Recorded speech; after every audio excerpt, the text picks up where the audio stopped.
释怀，不能风光就得走下台。别以为不是黑就是白，可是偏偏就有灰色的地带。看我信手拈来，是否一副却是好牌？不用费在，不自在失态。就算不算好，只有自己内心最明白。也许不来，也许根本我不来，让我珍重消化。怎样才叫十分精彩？不必空等待，放不开感慨。那应不应该？有朝一日自然会明白。也许痛快，也许后来。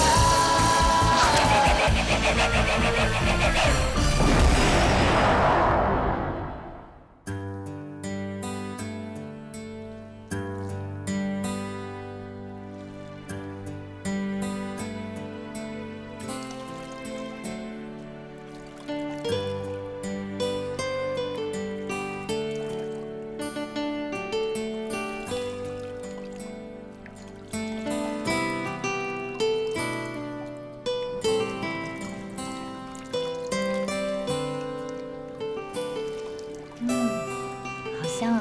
你放了什么？这是你第二晚上在家，应该好好享受了。薰衣草。我就知道你会喜欢的。整天看到你笑，我真的是很开心。我这么开心不是因为你，我知道小新在你心目中的地位是比我高的。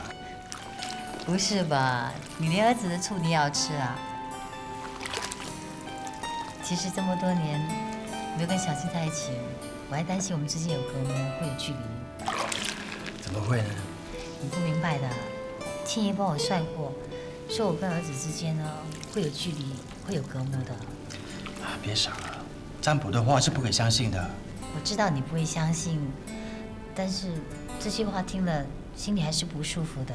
哎，启芳，当年那个相师不是说我们不能够结合吗？现在你看，我们还不是一家团聚？幸好今天回来之后呢，觉得跟小新的关系还蛮好的。我想再相处下去的话，我们关系会更亲密的。一定会的。不过呢，我觉得我还需要恶补啊。小新平时喜欢吃些什么口味的？他喜欢穿什么牌子的衣服啊？还有，他的朋友啊，你们见过啊？都是什么朋友？反正关于小新的一切，全告诉我好了。小新自从8年来，他的大大小小的事情，我全部向你报告了。可是我还是觉得不够啊。你别这么紧张了，好不好？可是，别给自己太大压力，这反而会给小新压力的。慢慢来吧。你知道我现在想做的是什么吗？什么？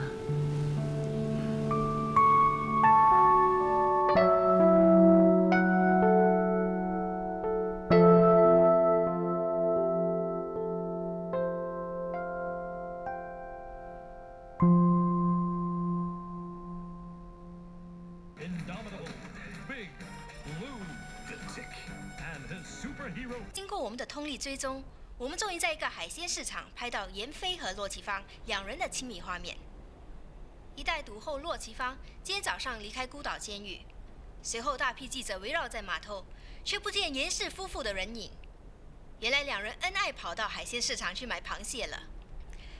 严飞和骆奇芳被逼分开8年，这对当年公认的璧人，现在又可以在一起了。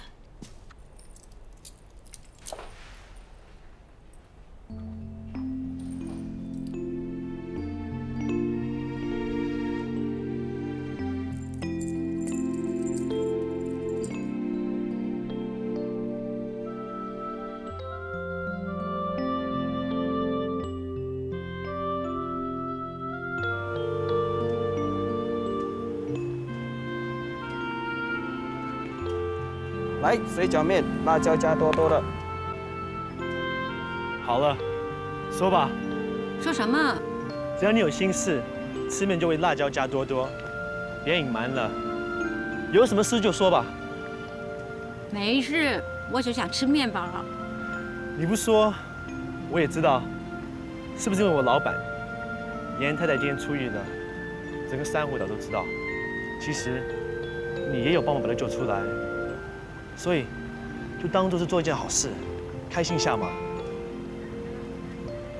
别这样了，人家说忘记一段感情不是很难的，只要你找另外一段感情来代替就行了。真的啊？那你做我的男朋友啊？真的吗？嗯，你想得美呀！如果你不做我的好姐妹，谁来听我诉苦啊？为什么我不可以做你男朋友？男朋友也可以听你诉苦的。男朋友呢，可以一天换3个，但是好姐妹呢，却只能有1个。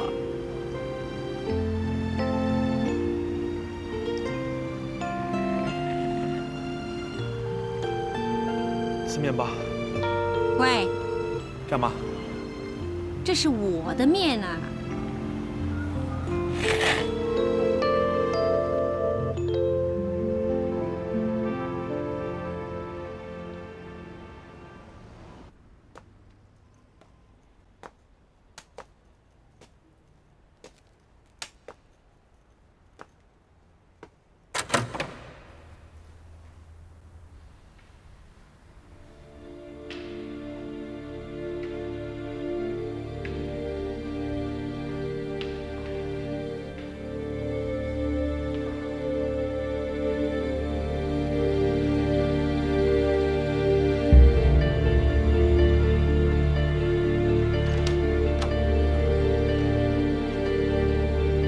先生，你找人吗？你是？我是这里的院长。这么晚了，如果你找人，不如明天再来吧。我想请问你一件事，你还记得吗？在8年前，有一个小女孩叫董小芬，她曾经住在这儿。董小芬，董小芬啊，我记得了，一个不太爱说话的女孩，她很幸运被人家收养了，现在应该很幸福吧？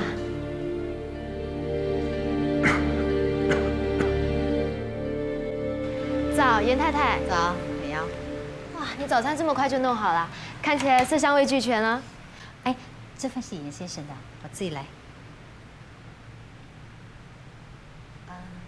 那小新呢？平时喜欢坐在哪里的？哦，他无所谓的，不过我平常都安排他坐在严先生的隔壁。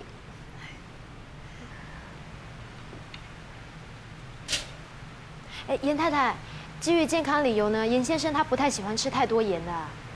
哦，我以为他的口味跟以前一样偏咸一点，年都换了。那对了，小新是不是也喜欢吃荷包蛋的？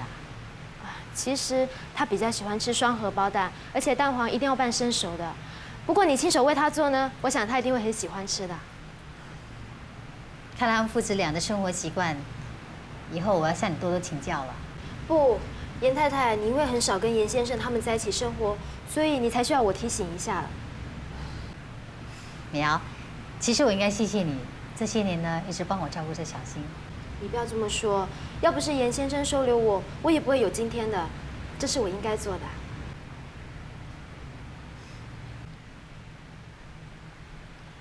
哎，严太太啊，你想做什么啊？我想再去弄多一份双荷包蛋，他们还没起来，应该还来得及的。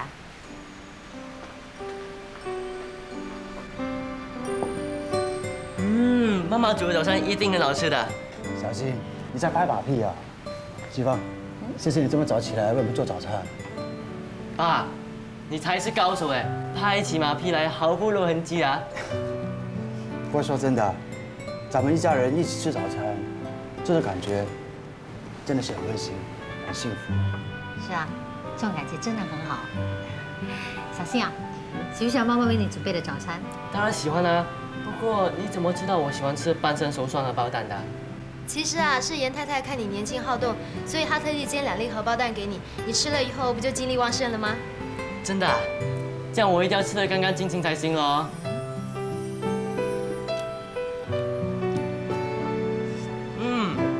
吃饱了吗？现在我有无穷的精力可以出去做我的事了，不然我走了。哎，我们一起走吧，我也吃饱了。严先生、严太太，再见。拜拜拜拜。哎，表姐，你现在可以陪我去买 CD 吗？不可以啊，我等一下还要去赌场做工。下次而已啦。他们2个感情蛮好的。当然啦，能够从小一起长大，感情当然好了。说起美瑶，她无论是说话做事都很识大体，难怪你这么器重她。美亚从小就很聪明又可爱，善解人意，不轻易得罪人。每个人都有他的性格。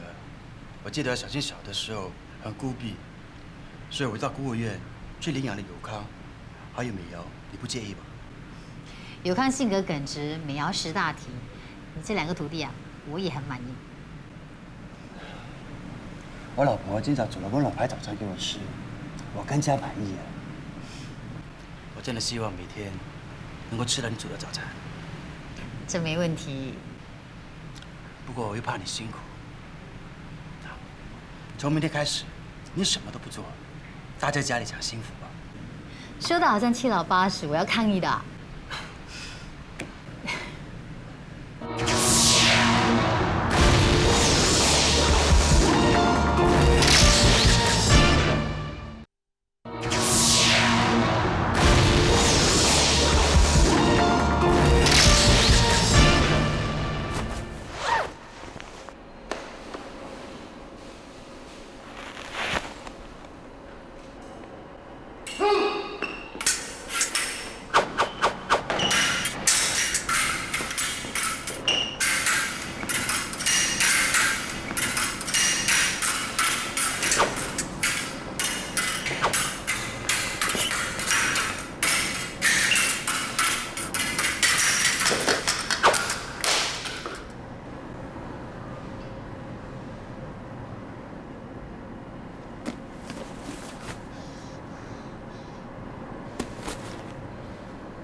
黄专员，打箭时要在防守中也要加以还击，因为进攻就是最好的防守。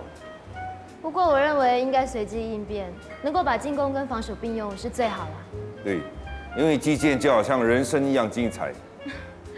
那也要因人而异啊。就像你是赌业专员，又是击剑高手，你的生活当然很精彩了。你真会说话，难怪严飞他那么器重你。那我要先谢谢你的夸奖了。对了，我有一件事呢，想请教黄专员你。什么事？听说罗神峰正准备开赌船，是吗？我想你去查一下这件事跟严先生和政府所立的专属合约是否有所抵触。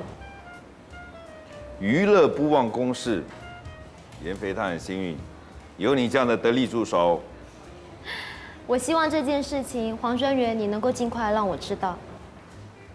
好，我会去查一查的。那我就先谢谢你了。好。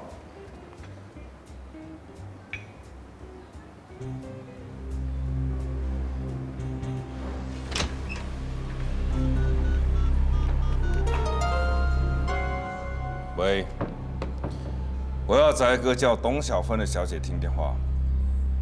好，谢谢你。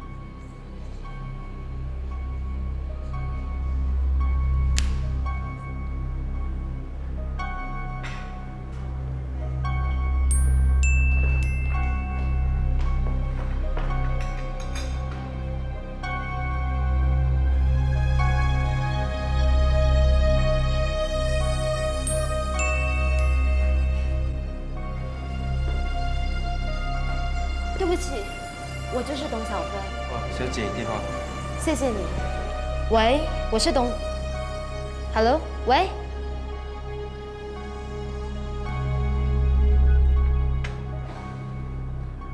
董小芬。黄专员，你一定觉得很奇怪是吗？其实我本来的名字就叫做董小芬。哦。那董美瑶这个名字呢？董美瑶这个名字是严先生替我改的。我是他从小收养的孤儿。哦，是吗？其实这不是什么大秘密了。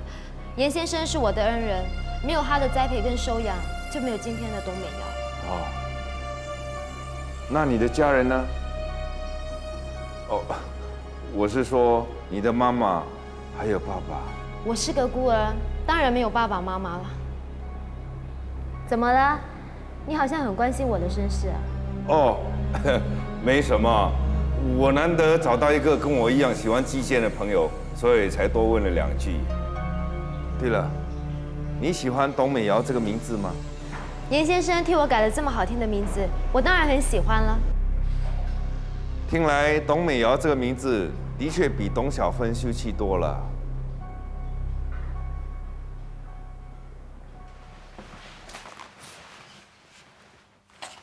陈嫂，怎么不把我买给少爷的衣服挂在衣橱里面？哦，不是我不挂，我不敢乱开少爷的衣橱和碰他的东西，他会发脾气的。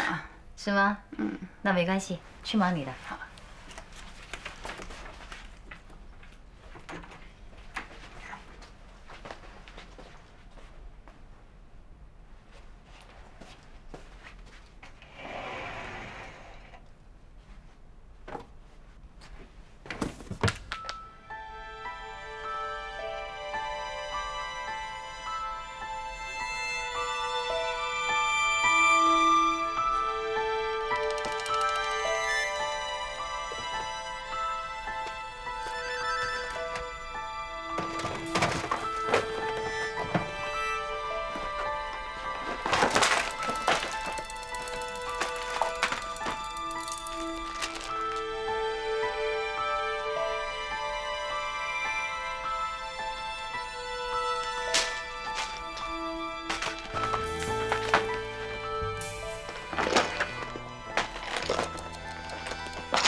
想不到这样也被你发现到啊！你是不是背着我们去学赌啊？当然不是啦，早就叫上门别送了。朋友送的？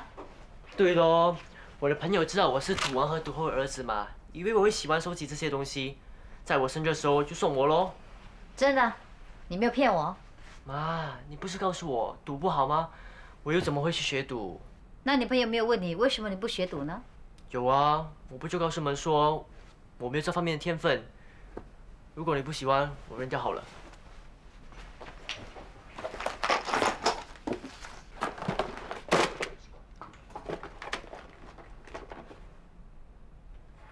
不过这粒荧光骰子就不能扔了，因为它有纪念价值的。什么纪念价值？你忘了吗？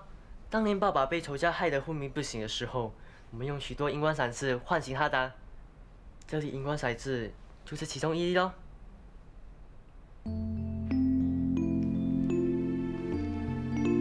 原来你偷偷收起来。我想永远留为价值，因为那个时候是我和妈相依为命最亲密的日子。小新，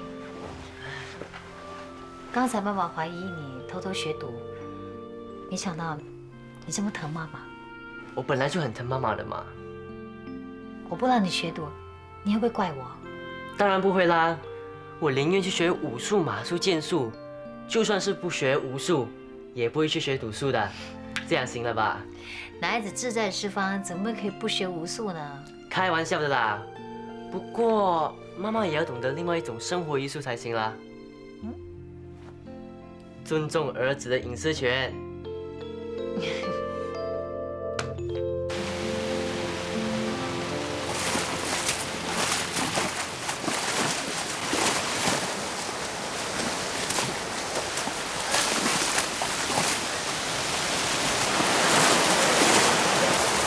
启芳，你怎么了啊？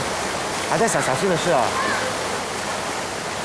你真的相信那些东西是阿朋友送给他的吗？你怀疑小新说的话？其实我又不想怀疑他的。那就对了。小新从小就很听话的，我叫他不学赌，他就不会学的。你不用将小新塑造成一个好孩子的形象了。他本来就是嘛。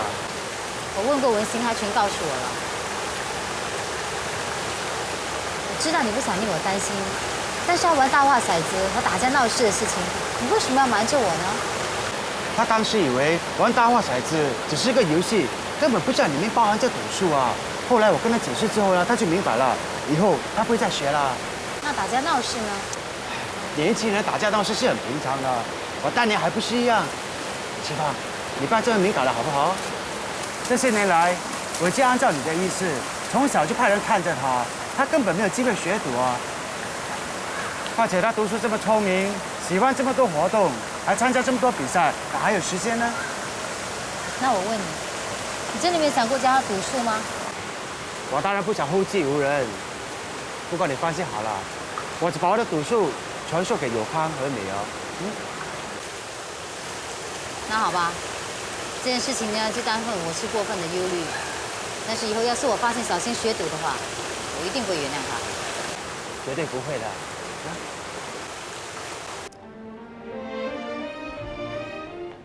严少爷，不好意思，不可以进赌场。你凭什么不让我进啊？别以为你当了保安主任便得意忘形啊！对不起，我只是奉命行事。奉什么命啊？这赌场是我爸开的，有什么理由不让我进？我不是有心为难你，就算是调个保安，他也不让你进去。岂有此理！是谁下的鬼命令啊？干嘛不让我进？丁伟啊，这里没你的事了，去忙你的吧。哦。小新啊，过来一下。你以为我爸看中你就不把我放在眼里啊？给我2杯咖啡。姨丈，干嘛他们都不让我进赌场啊？这是你妈下的命令。你是说妈不让我进赌场？这是你妈的一番苦心。既然你妈不想让你赌，那你就不要赌喽。那我连进行政大楼找你也不行啦。赌场大厅、VIP 房、电脑控制室、厕所、酒廊，你都不能够进去。难道我要像木偶任由他摆布吗？说的是，只怕你妈把你越管越严厉的话，那就糟糕了。现在你连赌场大厅、电脑控制室都不能够进去，什么地位都没有了。到时候啊，别说丁伟啊，就算美瑶跟有康啊，也都不会把你放在眼里的。姨丈，那我应该怎么办呢？你没听过一句“无声抗议”？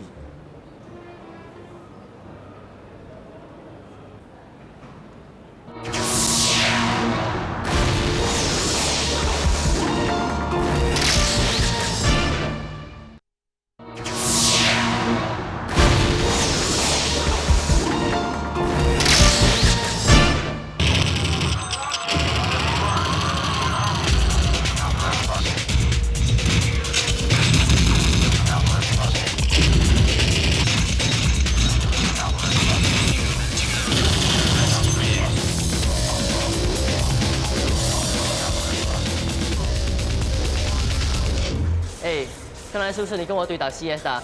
你好厉害啊！你也不赖嘛。平常我只需要3分钟就可以打败对手。有兴趣打下一个 game 吗 ？OK。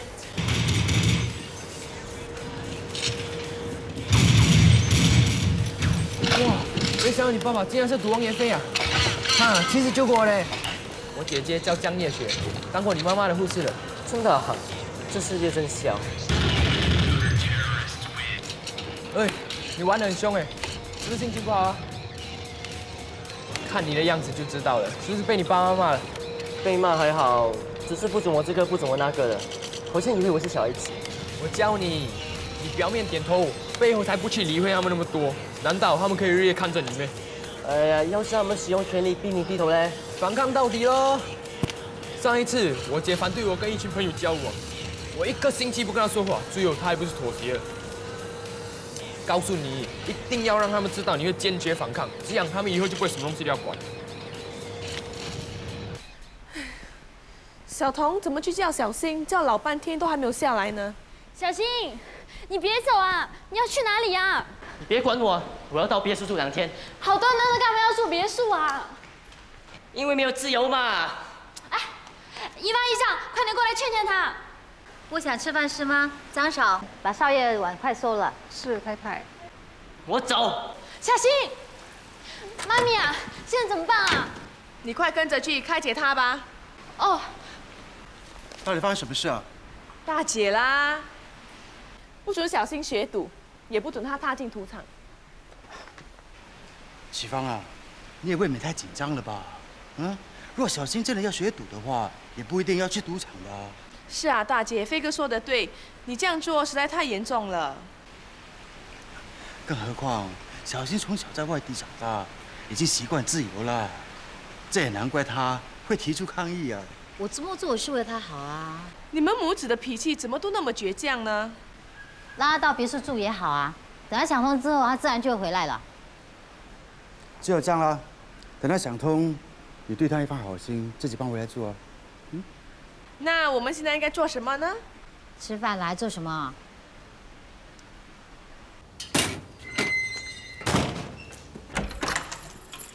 你真的要离家出走啊？不是要，是已经。为什么？不是说了吗 ？No freedom 的。拜托，只是不让你进赌场而已嘛，又不是不让你去 disco， 我才不会为了这种事情跟我妈咪闹翻呢。哦，做妈妈怎么可以这么专制啊？她以为还是封建时代啊？姨妈也是为了你好吗？再说不赌就不赌，你还有很多东西可以玩的嘛。啊，你不明白了啦。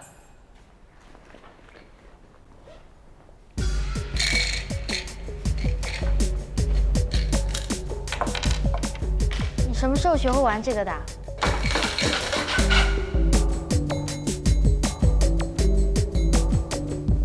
哇，是谁教你的？无师自通，何况外公小时候教过我摇骰子的。你好像很崇拜你外公哦。当然啦，外公是千王龙庭光，听说他还比我爸厉害呢，我当然崇拜他啦。可是我听我妈咪说，他是个六亲不认的人哎。那有什么不好啊？至少不用跟太多人打交道。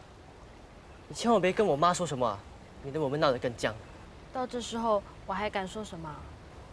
不如你先回去吧。不要，我要留下来陪你。留下来陪我，你帮不了什么的。难道你会煮饭？要是你要帮我，你就先回去看我妈有什么反应，然后再打电话告诉我。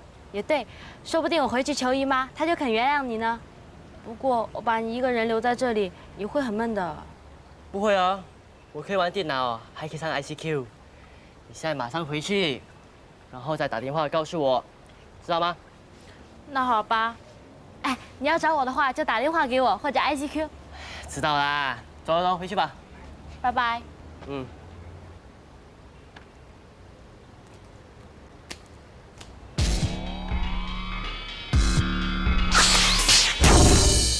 儿子已经在别墅住了3天了。那又怎么样？你真的不想去看他，不想哄他回来？大门开着，又不是不让他回来。你也喜欢上我？跟谁聊天？小童咯。小童？小童就住在我们隔壁房。你要跟他聊天的话，为什么不要直接找他？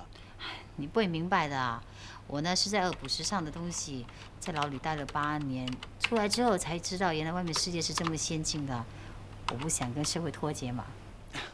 哎，对啊，小新也喜欢 ICQ 啊，就不知道他现在有没有在网上啊？你是在暗示我上网把他哄回来啊？孩子是你的，你喜欢怎么样就怎么样哦。啊，好好，我不吵你，你慢慢玩吧。阿飞。怎么啦？是不是想通了？想跟儿子沟通了？这杯是什么？茶喽。正好给我提神。如果你需要我帮忙的话，你直接按 Superstar 就可以找到他了。记得告诉他，家是温暖的，有温暖牌床，还有温暖牌早餐呢。好好跟他沟通吧。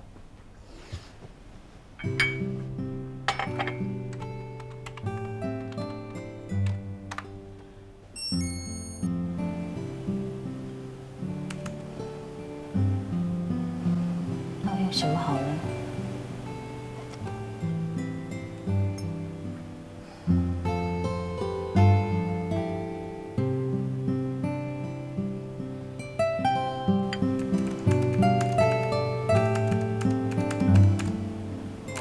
你想聊什么？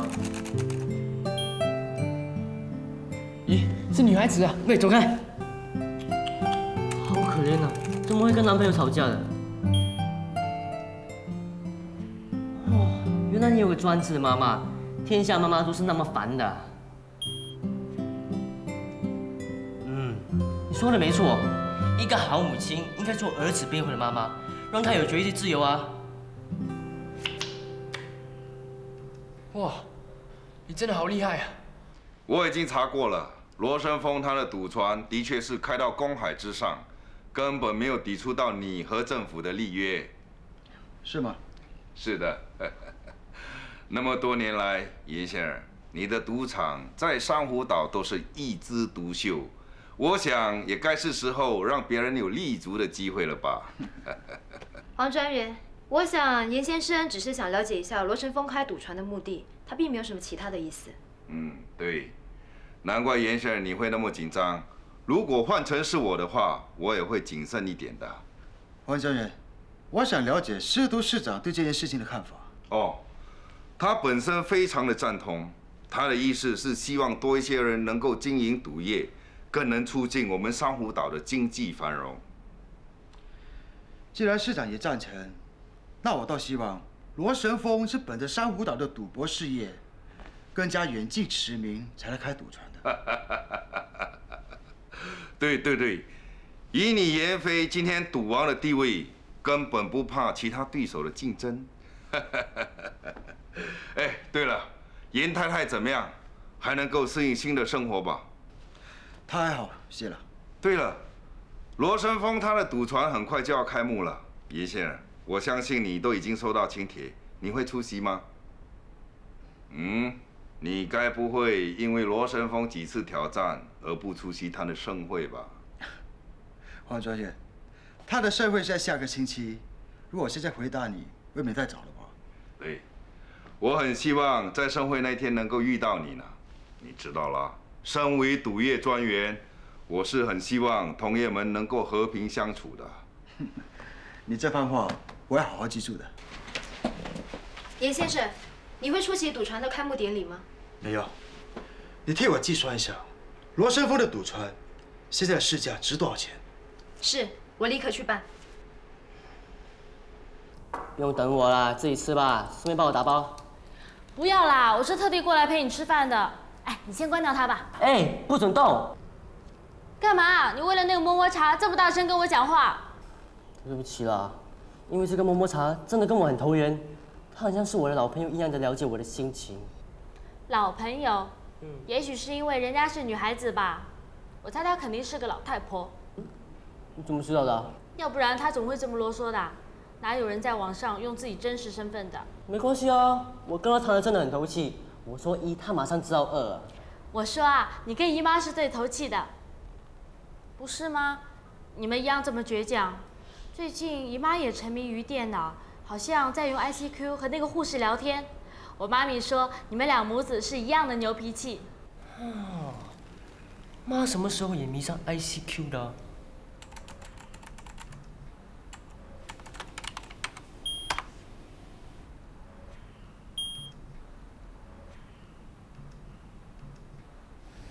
我泡了杯摸摸茶给你，来。哎，你的网友约你啊？哎，不要！你明知道是小新，还帮我答应他。我是用心良苦啊！你们母子俩终于可以会面，不用冷战，不是很好吗？真的要去啊？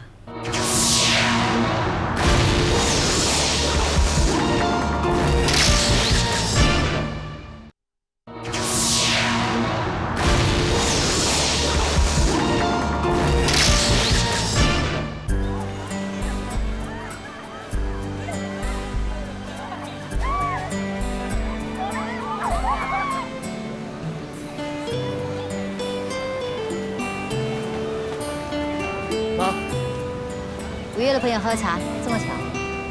我也是等人啊。这几天在别墅住的还习惯吗？很好啊，我天天上 ICQ 认识了一个新网友，今天还约他出来见面的，我也没规划来辨认对方的。不是吧？这可是我们年代的玩意儿。都过了约会时间，他怎么还不来？你的朋友呢？哦，我找到啊。你真的要等下去啊？我是一定要等到他来为止的。通常会见网友，如果发现对方不是白马王子或者是白雪公主的话，就会知难而退的。不，我相信摸摸茶不是这种人，她心地很好，我相信她一定是一个样貌可爱的女孩子。妈，你到别墅坐好不好？不然人家来了，看到我妈在身边，肯定不敢过来的。嗯。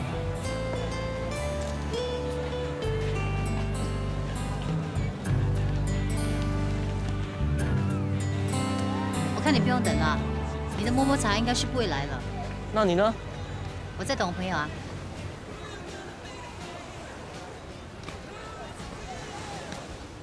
结账。你是骆小姐吗？有人叫我把花和卡片拿给你。好，谢谢你。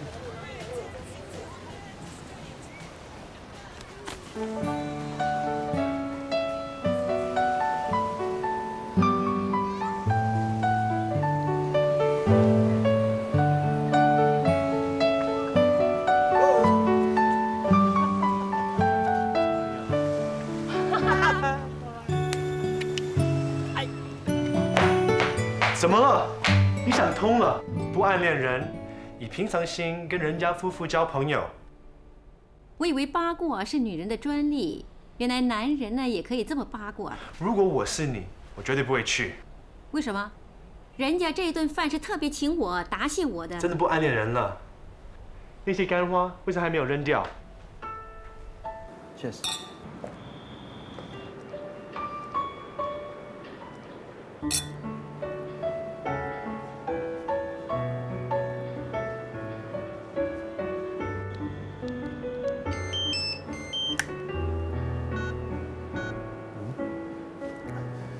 是叶雪，也许说叶有事不能够来，没关系啊，我们改天再约他吧。嗯。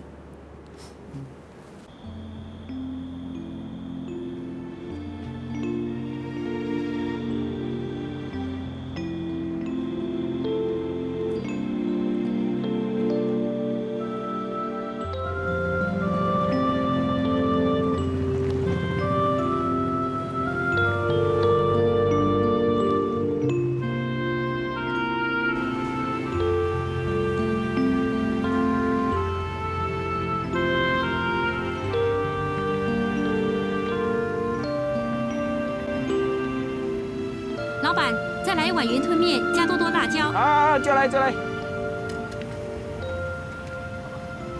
小姐，我可以坐这儿吗？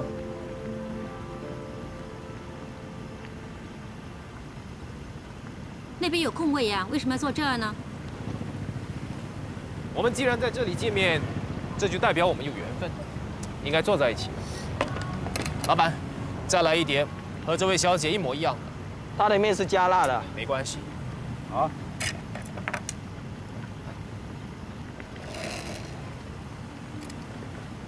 看你这加辣的面样子真的是不错啊。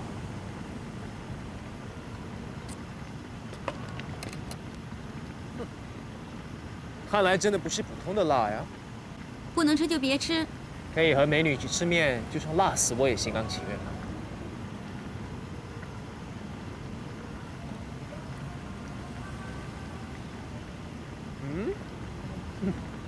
原来一点都不辣。哎，不对不对，应该是说辣得令人喷火。终得博得美人一笑了。介不介意和我玩一个扑克牌游戏啊？我没有空啊。我最近呢学了一套扑克牌卜卦，很灵验的。这个卜卦呢可以告诉我们是否有缘分。你可别告诉我，一张是 Queen， 一张是 King。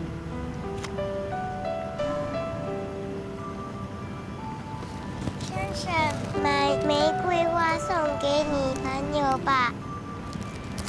好。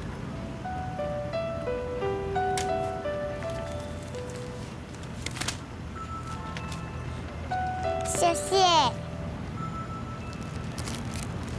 送给你的。如果你想追求我的话呢，我想你误会了。我是不会对那些会变魔术、提供免费午餐的人有兴趣。佳佳，一峰，快过来看啊！你说这套婚纱好不好看呢？店员说它是从法国来的，如果我穿上它，你觉得漂不漂亮？你叫我过来就是帮你看婚纱。神风他已经向我求婚，而我也已经答应他了。恭喜你了。怎么不是恭喜我们啊？神风现在可说是双喜临门，明天他的赌船开张，你也应该跟他说声恭喜啊。我哥哥身边不缺少为他锦上添花的人，少我一个无所谓。可是神风最大的心愿就是想跟你一起分享他的成就还有快乐啊。你别再说了，我是不会去的。为什么？难道你还不肯原谅他吗？他都已经答应我会好好的对我，也已经遵守诺言会娶我。看到我穿上婚纱，不是你一向来的心愿吗？我已经说恭喜了，你还要我怎么样？我想看到你们兄弟俩和解。是，神风是已经答应要娶我，可是我还是很担心，我很担心历史会重演。他这一次向人家借了很多钱才可以开赌船，他很担心明天严飞会来找他挑战。哎，这次他又失败了，你这样拿什么去还给人家？他永远是这样的，做事从来不顾后果。到时候，他又会像以前一样，有很多人来跟他讨债，逼他坐牢。你舍得看他这样吗？就算我订了漂亮的婚纱，也不会有机会穿的。你别担心，严飞是不会来挑战的。就算严飞会来，我相信哥哥他也会有充分的准备。可是，你别再说了。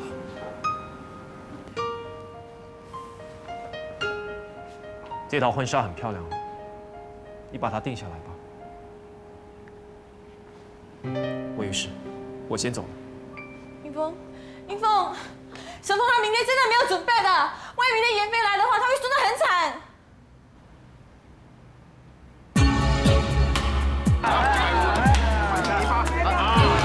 大家尽情的玩，赢多一点哦。太太不周啊，谢谢你，陈太太 ，Hello， 陈太太你好，大太不周啊，欢迎你们来，谢谢。怎么样，食物还好吗？很好，谢谢，谢谢。不好意思，不好意思啊，拜拜。你累吗？不累，就算我累，也累得开心啊。如果你觉得闷的话，可以到外面去吹海风。我不闷。你不是说过有个大老板借钱给你开赌船的吗？他人在哪里啊？介绍他给我认识好不好？他为人很低调的，不喜欢露面。王专员，欢迎欢迎。罗先生，恭喜恭喜！王专员，你好。哎，这位是啊，是位朋友。哦。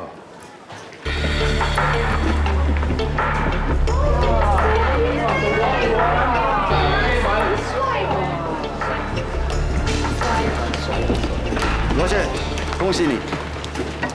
没想到竟然可以邀请到赌王严飞。罗先生的赌船果然金碧辉煌，真的够气派。是因为您的来临，令我的赌船生色不少。难得二位同时出现，而且又是在赌船开幕的盛会上。我相信在座各位都很希望一睹他们两位千变万化的赌术。不如这样吧，二位来一个友谊交手，让我们在座各位大开眼界，怎么样？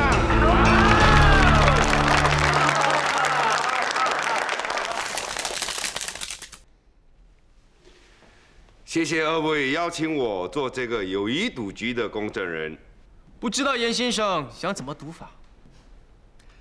咱们就小赌怡情，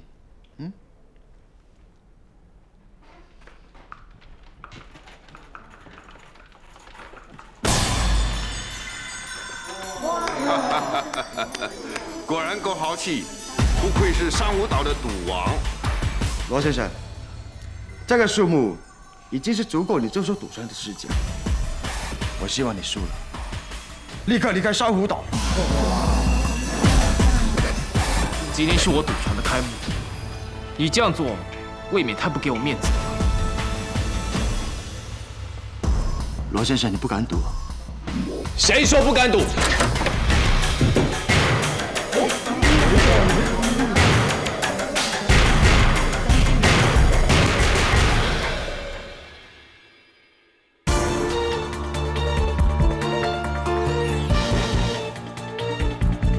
也以为不是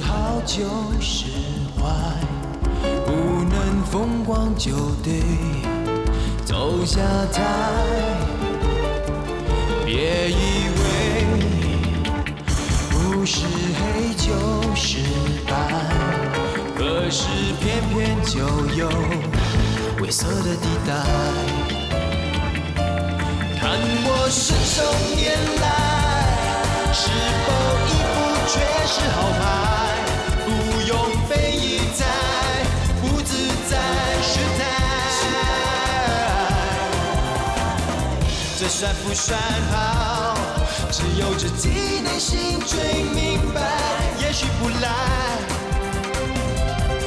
也许根本划不来，让我珍重下怀。怎样才叫十分精彩？不必空等待，放不开感慨。那应不应该有朝一日？